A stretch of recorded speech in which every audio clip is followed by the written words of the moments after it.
আসসালামু আলাইকুম দর্শক বন্ধুরা, এই মুহূর্তে আমি আছি ঢাকা শ্যামবাজার মেসাস নিউ বাণিজ্যালয় ঢাকা শ্যামবাজারে। তো দর্শক বন্ধুরা, যে যেখান থেকে আজকে আমাদের ভিডিওটি দেখতেছেন সকলে ভিডিওটি না টেনে পুরোপুরি দেখতে থাকুন। দর্শক, আজকের বাজারে কেমন চলছে দেশি পেঁয়াজের দাম এগুলো আজকে আমরা জানবো পুরো ভিডিওতে। আসসালামু আলাইকুম ভাইয়া। ওয়ালাইকুম আসসালাম। ভাইয়া কেমন আছে? আছি আলহামদুলিল্লাহ, ভালো আছেন? হ্যাঁ ভাইয়া ভালো আছি। তো ভাইয়া আজকে 27 তারিখ। জি, আজকে 27 তারিখ। 27 তারিখ। তো বাজারের দাম কেমন আজকে পেঁয়াজের? বাজারের দাম কালকে থেকে আজকে দাম বাড়তি, আজকে বেশি। জি, জি। গতকালকে বলছিলেন যে 100 টাকা হবে, 100 টাকা কি হইছে দাম? হয়েছে তো 100 টাকা। 100 টাকা আজকে? 100 টাকা হয়েছে। আচ্ছা, কত করে সর্বনিম্ন কত? আজকে আপনার যেটা ফরিদপুরি মাল হ্যাঁ। এটা 95 থেকে মাথা 100 টাকা ওইটা। আর যেটা আপনার রাজশাহী কোলস্টারের মাল এটা বেচে আমরা 90 টাকা। ওইটা 90 টাকা। জি, এটা 90 টাকা। আচ্ছা, হাটের বাজারে কি ভাই আমদানি কমছে? হাটের বাজার আমদানি কম। আপনার পুরান পেঁয়াজ শেষের ভিতরে মানে সীমিত আকারের আমদানি। এখন যে আমদানি হচ্ছে না এই দিয়ে আপনার বাজার মানে মেকআপ দিয়া খুবই টাফ। ঠিক আছে, এটা মানে এখনো 15-20 দিন মুড়ি কাটা অ্যাভেলেবল। ওইরকমই দেখা যাচ্ছে আপনার ভরপুর উঠতে উঠতে আপনার 18-20 দিন, আর মোটামুটি উঠবে হয়তো 10 দিন 15 দিন গেলে পারে মোটামুটি আসবে, মানে একটু নিয়ন্ত্রণ মতন আসবে। আচ্ছা, ঠিক তো ভাই আছে। আজকে ওই যে এইটা বিক্রি করতেছেন কত করে? এটা আপনার লাগে রাজশাহীর মাল, এটা হলো আপনার কোলস্টারের মাল, এর বেশি 90 টাকা। এইগুলাই কোলেস্টোরে ছিল? জি জি জি। পেঁয়াজ তো অনেক ভালো আছে, অনেক ভালো, মানে কোলস্টারে যে মালটা এবার রাখছে মনে হচ্ছে যেন আপনার একবারে নতুন মাল, নতুন একবারে নতুনের মতন কালার, মানে ওইভাবে শুকায় নাই, ঘাটি নাই, বুঝছেন? একদম নতুনের মতন দেখা যাচ্ছে, মনে হচ্ছে 1 মাস আগে উঠাইছে। তো ভাই এখন এই যে দাম আছে কৃষকরা কি খুশি? হ্যাঁ, কৃষকরা তো খুশি, অবশ্যই খুশি হবে। এই দামে খুশি হবে না কেন? 100 টাকা 98 টাকা পেঁয়াজ, খুশি হবে না মানে কোন কি? ঘাটতি দেওয়ার পরে তো লাভ আছে না, এখন ঘাটতি হওয়ার পরে তারপরে আছে, মোটামুটি টিকে আছে। এই আপনার দেখা যাচ্ছে যে 3-4 দিন আগে বাজার ছিল তো অনেক কম, ওই সময় তো লস হইতো, আর এখন যে বাজারটা আছে আজকে এতে অনেকেই খুশি আছে। যারা ভাইয়া এত দিন প্রায় 8 মাস শেষ এতদিন পেঁয়াজ রাখছে তাদের কলিজা অনেক বড়, অনেক মজা রাখছে, অনেকেই বেচছে, অনেকেই রাখছে যে লাস্টে দেখা যাক কি হয়। এখন যারা সাহস করে রাখছে তারা হয়তো লাভবান, যারা আগে বেচছে তারা হয়তো লস। এর ভিতর অনেকেরই লস গেছে, কিছু লোকে লাভ হইব, কিছু লোকে চালান বাঁচবে। তো দাম কি ভাইয়া একটু বাড়বে, আরো কিছু বাড়তির দিকেই যাচ্ছে, বুঝছেন? কারণ মালের আমদানি যদি না হয় তাহলে তো আর আপনার বাজার কমার লক্ষণ দেখা যায় না। এই যে আপনাদের ঘর ভরা থাকে আজকে খালি? হ্যাঁ, ঘর ভরা থাকে তো, খালি একদম খালি, কারণ হচ্ছে মানে আমদানি হয় না, তাই না ভাই? এক গাড়ির মতন মাল আছে আমার আজকে রাতে আসবে। কালকে দেখছে না, কালকে পুরা ঘর ভরা ছিল, আজকে পুরা খালি। আজকে পুরা খালি, আজকে মাত্র এক গাড়ি মাল আছে। এক গাড়ি মাল আছে, এ থাকবো না, আল্লাহর রহমতে বিক্রি হয়ে যাবে। এক গাড়িতে কত বস্তা হয়? এক গাড়িতে কত আপনার দেখা যাচ্ছে 150-60 বস্তা। ওইগুলা সকালে আসছিল আজকে? না, এগুলো আপনার রাইতে আসে। ও আচ্ছা, এখন বিক্রি হয়েছে অনেকটা না? বেচছে কিছু, আর যা আছে বেচা হয়ে যাবে, আজকে হয়ে যাবে বেচা।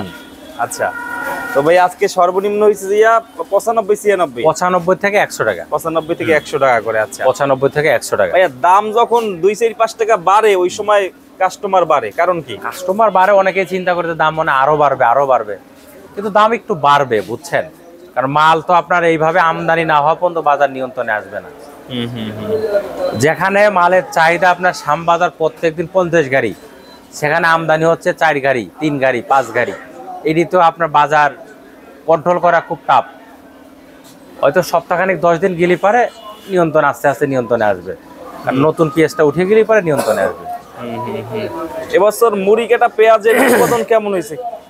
মুড়ি কাটা আল্লাহর রহমতে এবার ভালো হয়েছে, যারা লাগাইছে যাদের সামনে উঠবে অনেকেই বলতেছে না এবার আল্লাহর রহমতে ভালো হয়েছে। যাক, ভালো হলে ভালো কথা, কারণ কৃষক দূরে পয়সা পাইলে তো ভালো, আমাদের কাছেও ভালো লাগে। এবং যে লাগায় পেঁয়াজটা সেও যদি দূরে পয়সা পায় তার কাছেও আনন্দ লাগে যে না রে, আমি 2 পয়সা পাইছি, আমি আরো আগ্রহ করব বেশি। এবছরে যে লাগাইছে 10 বিঘা, সামনের বছর লাগাবে 20 বিঘা। তাহলে এমনি আস্তে আস্তে দেখা যায় একজনের দেখা দেখে আরো 5 জন লাগাবে, 5 জনের তো 10 জন, তাহলে দেখা যাচ্ছে আমাদের ঘাটতি থাকবে না। আমাদের একদম 12 মাস আল্লাহর রহমতে পেঁয়াজ থাকবে, মানে টেনশন করা লাগবে না যে আমাদের ঘাটতি হচ্ছে বা বাইরে থেকে আনা লাগবে, এগুলা টেনশন করা লাগবে না। জি ভাইয়া হালি পেঁয়াজ তো শেষ পর্যায়ে, এই হালি পেঁয়াজ লাগানো শুরু করবে কখন? হালি পেঁয়াজ আমার যারা কৃষক ভাইরা আছে ফরিদপুর আপনার মধুখালী বোয়ালমারি, তা ওখানে একজন আমার সকালবেলা ফোন দিল, উনি আপনার 14 বিঘা লাগাইছে, অলরেডি লাগাইছে আপনার অলরেডি আপনার সামনে তো আমি কথা বললাম, উনি আরো 10 দিন আগে লাগাইছে। আর একজন লাগাচ্ছে আপনার কালকে আর পরশু দিনকে তো শুরু করছে, আজও লাগাচ্ছে। উনি হয়তো এক দাগে আপনার 10-12 পাখি লাগাবে উনি। আর পাবনাও কিছু কিছু লোক লাগাচ্ছে, মানে যাদের দানাটা সবার আগে দেশে উঁচা জমিতে তারা এখন লাগাচ্ছে। আর যারা আপনার মানে একভাবে লাগাবে তাদের আরো দেখা যাচ্ছে 10 দিন 15 দিন সময় লাগবে, কিছুদিন সময় লাগবে, মানে 15 দিন আগে 20 দিন আগে যারা লাগাচ্ছে তাদের উঁচা জমি, এই উঁচা জমিতে দানাটা দিছিল বলে লাগাইতে পারছে। আর যারা পরে দানা দেশে তাদেরটা আপনার আরো 15 দিন পরের থেকে লাগাবে, 15 দিন 10 দিন বা 20 দিন এরকম। ভাইয়া এখন তো আর কোনোভাবেই বিদেশি পেঁয়াজ আসবে না? না না, এখন কোনোভাবে আসবে না, এবং সরকার এটা মানে মাথায় কোনো টেনশনে নিয়ে আসবে না। আমাদের দেশে পেঁয়াজ আছে, এখন এই মুহূর্তে যদি বাইরের পেঁয়াজটা আসে তাহলে তো আমাদের দেশে কৃষক শেষ হয়ে যাবে, ক্ষতিগ্রস্ত হবে।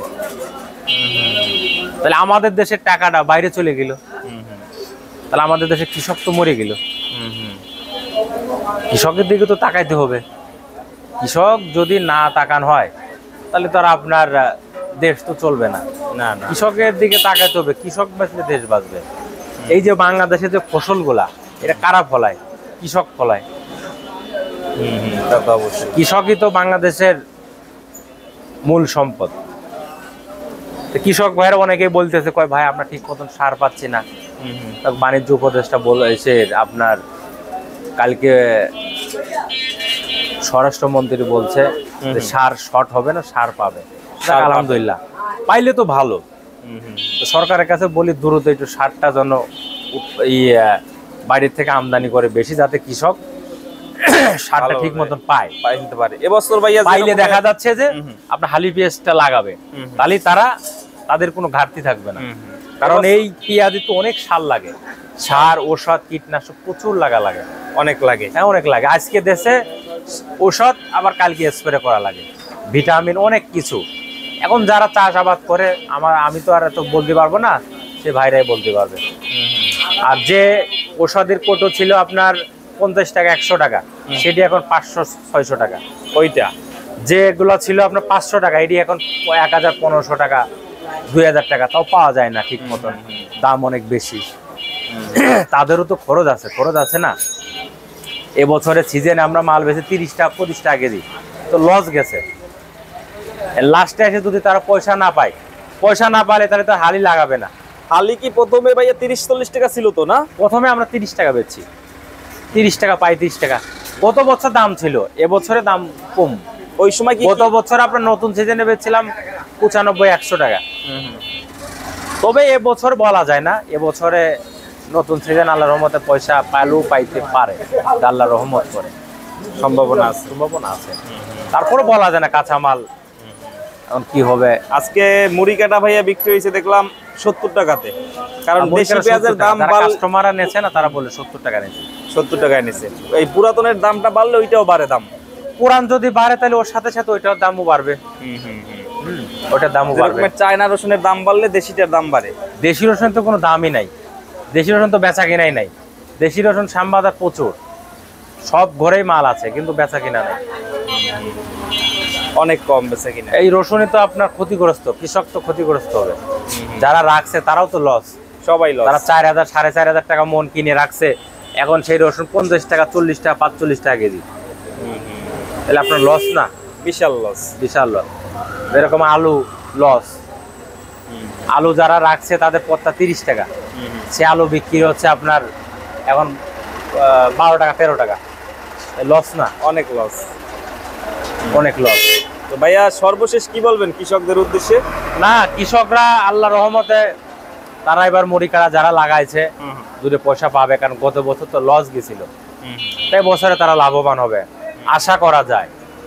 এখন আল্লাহ পাক সামনে ভাগ্যই কি রাখছে, দেখা যাক কি হয়। দেখা যাক কি হয়। এই আচ্ছা, তো ভাইয়ের ফোন নাম্বারটা দিয়ে দেন। আমাদের ঘরের নাম মেসাজ নিউ বাণিজ্যালয়, শ্যামবাজার, ঢাকা।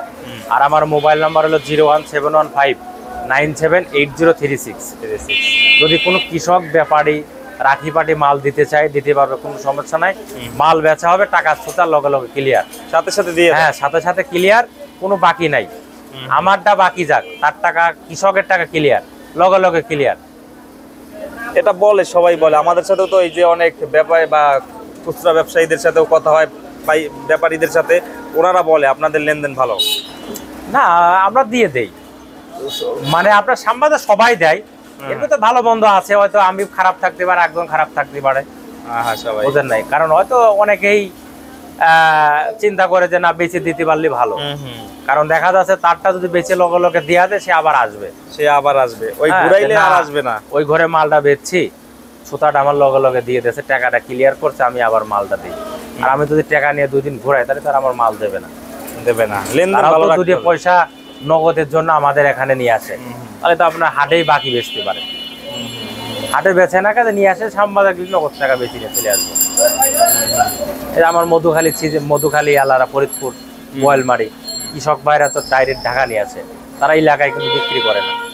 পাবনার থেকে নিয়ে আসে, রাজবাড়ির থেকে নিয়ে আসে, মাগুরার থেকে নিয়ে আসে, আইসি বেচে নগদ টাকা নিয়ে চলে যায়।